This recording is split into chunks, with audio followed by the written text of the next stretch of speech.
یہاں کے ایک اسکول کی ٹیچر ہمارے پاس آئی تھی, انہوں نے کہا کہ جی آپ نے ہمارے بچوں کو, والدین آگے کہتے ہیں کہ اعوذ باللہ من الشیطان الرجیم, بڑا مشکل قسم کا لفظ آپ سکھانے پہ لگے ہوئے ہیں, تو بعد میں سیکھ جائیں گے خود ہی 2-4 سال کے بعد, ابھی کیوں آپ انہیں سکھا رہے ہیں.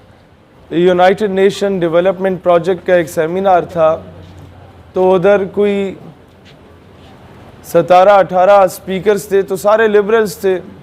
غلطی سے انہوں نے مجھے بھی بلا لیا بطور اسپیکر 2 سال پہلے. تو آگے جو 350-400 اسٹوڈنٹ ریپریزنٹیٹیوز مختلف یونیورسٹیز کے ٹاپرز جو بلائے تھے, ان کا تعلق بھی قوم لبرل سے ہی تھا. تو ہوا کچھ یوں کہ پہلے تو میں سوچ رہا تھا کہ گھما پھرا کے بات کی جائے اور کسی طریقے سے حاضری لگوا کے بندہ چلا جائے, کیونکہ پبلک اس طرح کی تھی نہیں کہ وہ ہماری بات کو امپورٹنس دیتی یا سنتی. لیکن میں نے کہا آج پلس چیک کرتے ہیں اس عوام کی کہ یہ کس طریقے کے لوگ ہوتے ہیں. میں نے وہی باتیں کی جو میں مسجد میں کرتا ہوں یا مدرسے میں کرتا ہوں یا اپنی تنظیم کے دوستوں کے ساتھ کرتا ہوں. بلیو یو می, مجھے 10 گنا بہتر رسپانس وہاں سے ملا.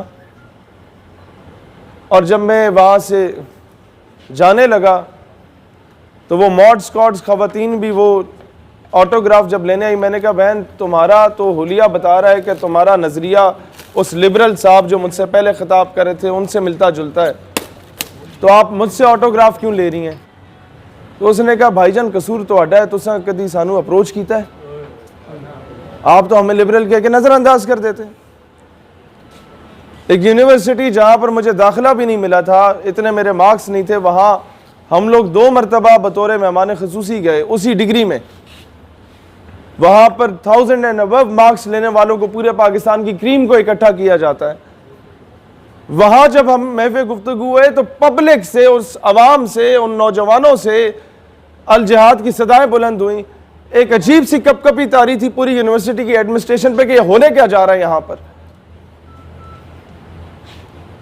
تب مجھے اندازہ ہوا کہ عشق رسول کی کیفیت ہر مسلمان کے دل میں راکھ میں دبی چنگاری کی مانند موجود ہے. قصور ہمارا ہے کہ ہم نے آج تک اسے ہوا ہی نہیں دی کہ وہ شعلہ بن کے بھڑک اٹھے. ہم لوگوں نے ان جگہوں پہ جا کے انہیں اپروچ ہی نہیں کیا. اور لبرل مافیا اسی طریقے سے بیرونی طاقتیں ان میں گھسی ہیں اور انہوں نے پورے سسٹم کو ہائی جیک کیا ہے. آپ کے مستقبل کا آرمی آفیسر وہاں سے نکل رہے.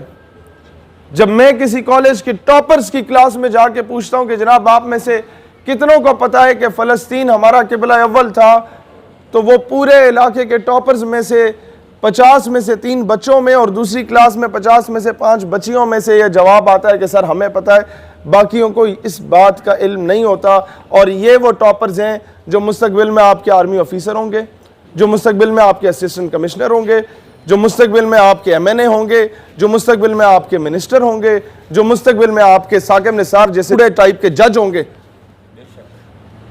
جب انہیں اس بیسکس کا ہی نہیں پتا, کو فلسطین کی بہن کے سر سے جب دوپٹہ کھینچا جائے گا تو اسے تکلیف تو نہیں ہوگی بھائی, وہ چاہے کسی مقام یا عہدے پہ پہنچ جائے, کیونکہ بعد میں تو اس کی تبلیغ کرنے والا ہوگا کیوں نہیں, کوئی بھی نہیں ہوگا. والدین بری الذمہ 8000 ہم فیس دیتے ہیں اپنے بچے کی, اسکول جانے بچہ جانے. ٹیچر اگر ذرا سی دائیں بائیں بات بتائے, یہ او اے لیولز کے سکولز کے جو ٹیچرز ہمارے پاس کوئی نظریاتی لوگ آتے ہیں, وہ کہتے ہیں کہ ہم اپنے بچوں کو ذرا سا بھی اسلام کے بارے میں بتائیں نا تو بچہ آگے سے بول پڑتا ہے سر آپ کو فزکس پڑھانے کے پیسے دیے جا رہے ہیں. والدین آگے شکایت دیتے ہیں کہ جناب ہمارا جو بچہ ہے وہ بڑی مینٹل سٹریس فیل کر رہا ہے, آپ نے اسے مورل اور ایتھیکل ویلیوز کیوں پڑھا دی ہیں.